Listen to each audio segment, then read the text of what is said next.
Hi everyone.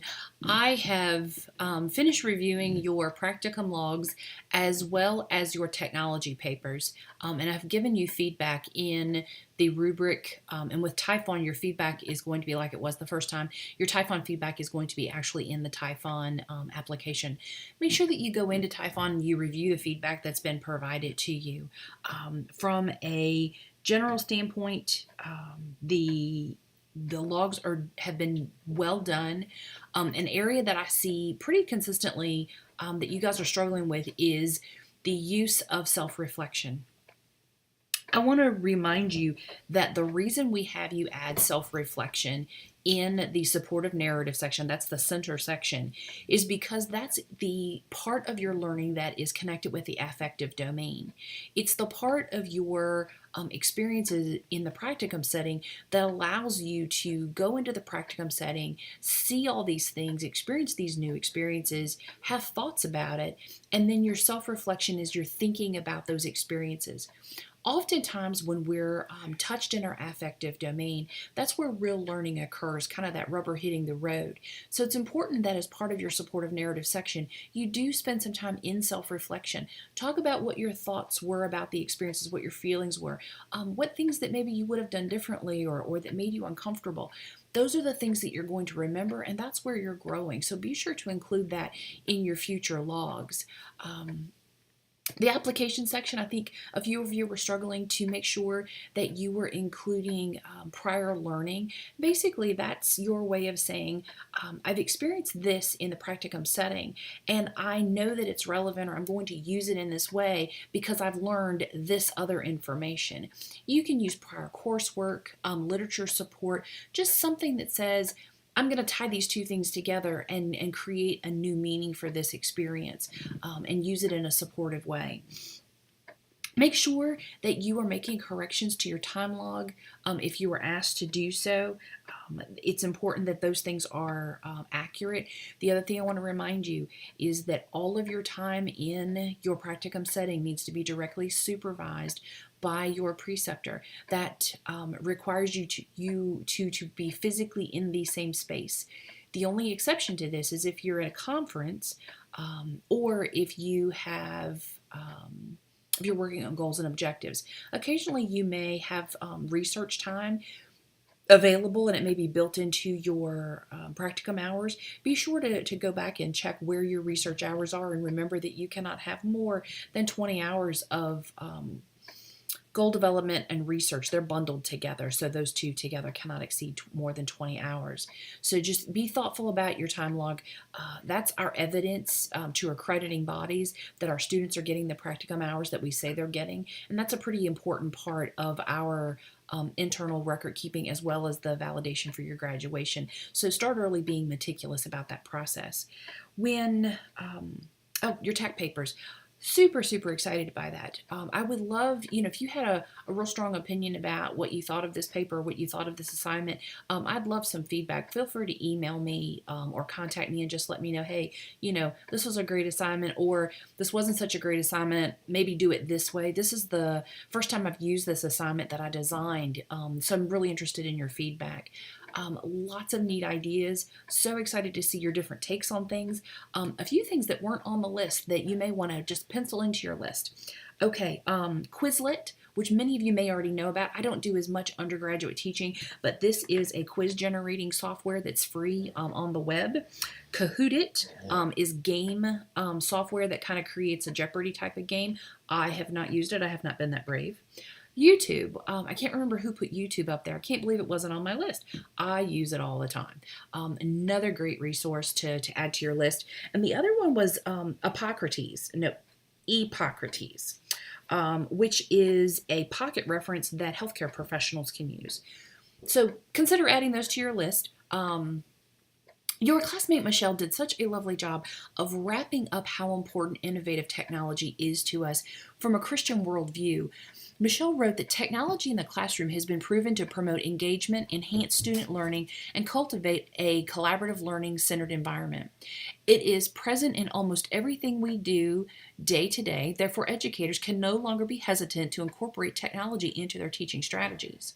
Educators must research and educate themselves on technological resources that are readily available to them. As the Lord says in Romans chapter 2, verse 21, you, therefore, who teaches another, do you teach yourself?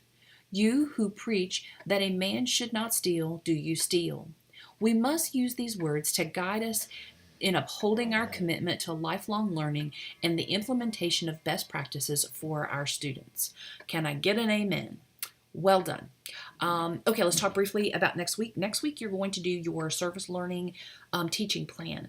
Take the feedback just structurally from your last teaching plan and apply it to this one. I want to remind you that when we think about service learning is a teaching and learning strategy that integrates meaningful community service with instruction and reflection to enrich the learning experience, teach civic responsibility, and strengthen communities. That's you can tell I'm tired. The words from your syllabus. The authority on how we define service learning. Okay, use that framework, that definition for designing your service learning project. Think about something that you can do with students that is meaningful and incorporate service learning in some aspect. It may be introducing the topic to your students and teaching them about it.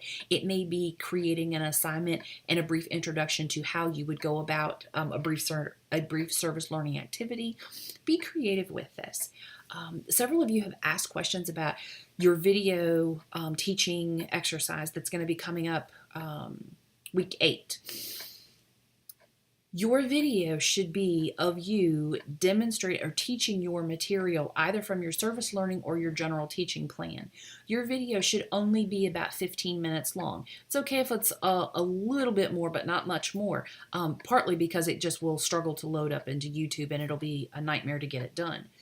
The other thing to remember, your video should be in the format in which your platform of instruction was. So if you were in a classroom setting or you were in a huddle setting or you were at the bedside setting, wherever that is, that's where your video should take place. If you chose to do your presentation in an online forum and you were doing a distance learning, then you can do a voice over PowerPoint. If your teaching plan was in person, then it needs to be a video of you in person doing it. If it was online, then a voice over PowerPoint would be the appropriate medium to use that. If you have questions or concerns about that, use the Ask the Professor link because this is a pretty common thing that people are wandering around with. So use that venue to ask questions unless it's very specific to you, then holler at me directly. Okay, I think I have run out of things to say, which is good because I'm tired.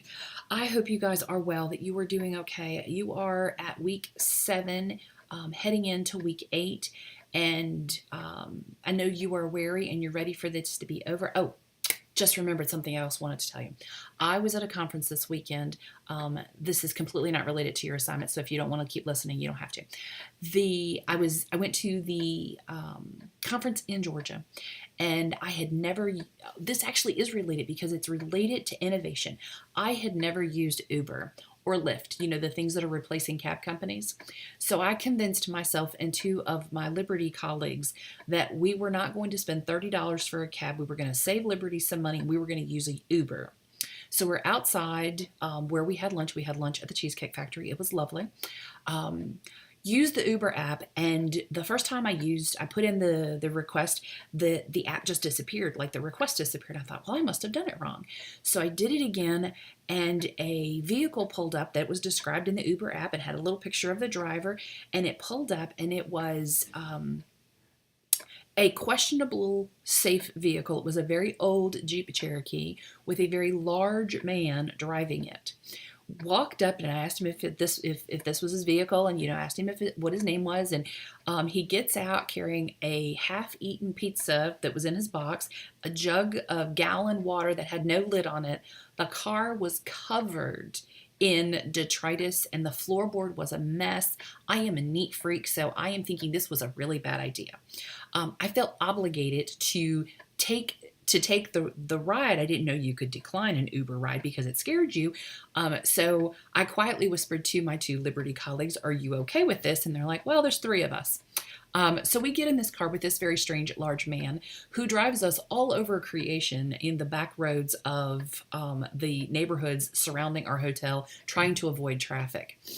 In the process, we start chatting with this gentleman and we tell him where we were from. And I jokingly tell him that there were three of us and we agreed that we would be brave and do this together because we figured if there were three of us, we could take him.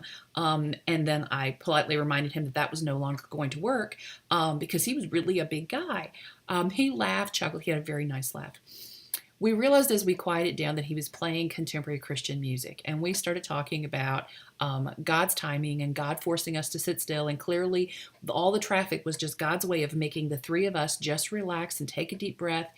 And we found out as we're riding along that we are actually riding with this beautiful heart, this beautiful soul of a Christian brother. We had no idea. And had we judged a book by its cover, had my germophobia caught the best of me, I would have run the other direction. So my encouragement to you this week is that you are attentive to God's whispering in your ear, to be fully present in the moment, to be receptive to the messages he has for you, and to have an open heart.